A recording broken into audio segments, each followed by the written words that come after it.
মাত্র 30 সেকেন্ডেই যাওয়া যাবে মঙ্গল গ্রহে, দেখা যাবে মঙ্গলের বিস্তীর্ণ মরুভূমি। কেবল দেখাই নয়, একই সাথে স্পেস স্যুট পরে চষে বেড়ানো যাবে মঙ্গলের বুকে।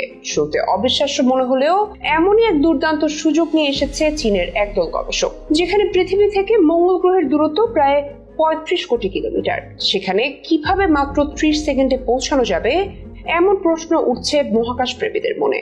তবে এর সহজ সমাধান নিয়ে এসেছে স্পেস সায়েন্স ও টেকনোলজির সহায়তায়। চীনের উত্তর পশ্চিমের গানসু প্রদেশের জিওচ্যাংয়ে নির্মিত হয়েছে মঙ্গলের মতো একটি গ্রহ, যেখানে বিস্তীর্ণ অঞ্চল নিয়ে গড়ে উঠেছে মঙ্গলের ন্যায় অসাধারণ এক থিম বেসড মঙ্গল গ্রহ। কিন্তু কেন এমন কৃত্রিম এক গ্রহ বানিয়েছে চীন?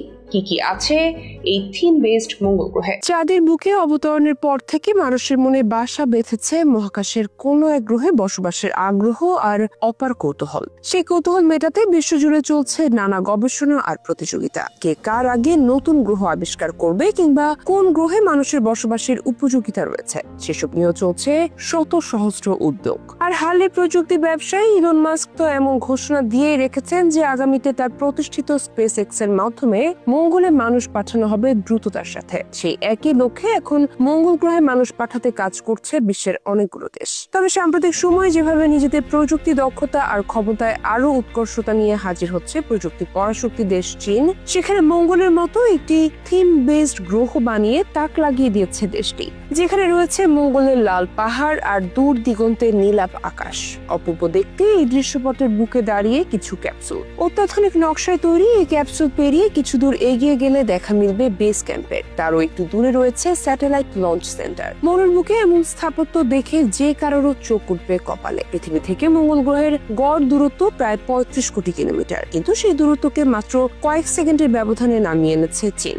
না, মঙ্গল গ্রহ দেখার জন্য পাড়ি দিতে হবে না কোটি কোটি কিলোমিটার, বরং পৃথিবীর বুকে মঙ্গল গ্রহে চষে বেড়ানোর স্বাদ পাওয়া যাবে। চীনের উত্তর পশ্চিমের গানসু প্রদেশের জিওচ্যাংয়ে নির্মিত মঙ্গলের মতো দেখতে এই ভূমিরূপ। মঙ্গল গ্রহ থিমের এই বেস গড়ে তোলা হয়েছে স্পেস সায়েন্স ও টেকনোলজির সাহায্যে। চীনের গানসুতে এই আউটার স্পেস ভ্রমণ পিপাসুদের জন্য হয়ে উঠেছে আকর্ষণের কেন্দ্রবিন্দু। ফুটেজে দেখা যায় গভীর মরুভূমির বুক চিরে গড়ে তোলা হয়েছে ফিউচারিস্টিক বেস ক্যাম্প। সেই ক্যাম্পের ইন্টেরিয়র ডিজাইনও উদ্ভাবনী।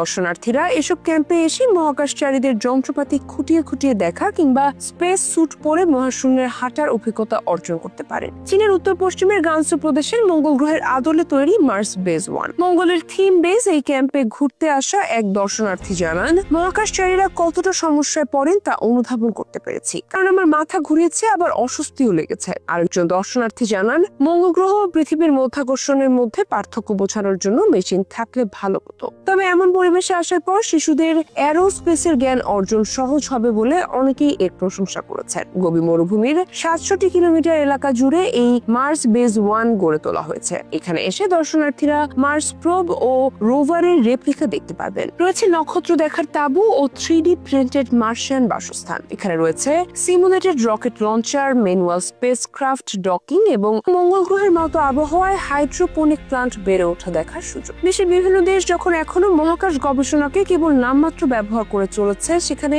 চীন যেন এগিয়ে গেছে যোজন যোজন দূরত্ব, যাদের হাত ধরে আগামীতে সত্যিকার অর্থেই মঙ্গলে মানুষের বসবাস শুরু হলে অবাক হওয়ার কিছু থাকবে না বলেই দাবি প্রযুক্তি প্রেমীদের। আর এভাবে হয়তো মঙ্গলে পৌঁছে যাবে মানুষ, পৃথিবী হয়ে উঠবে মানুষের দ্বিতীয় বাড়ি।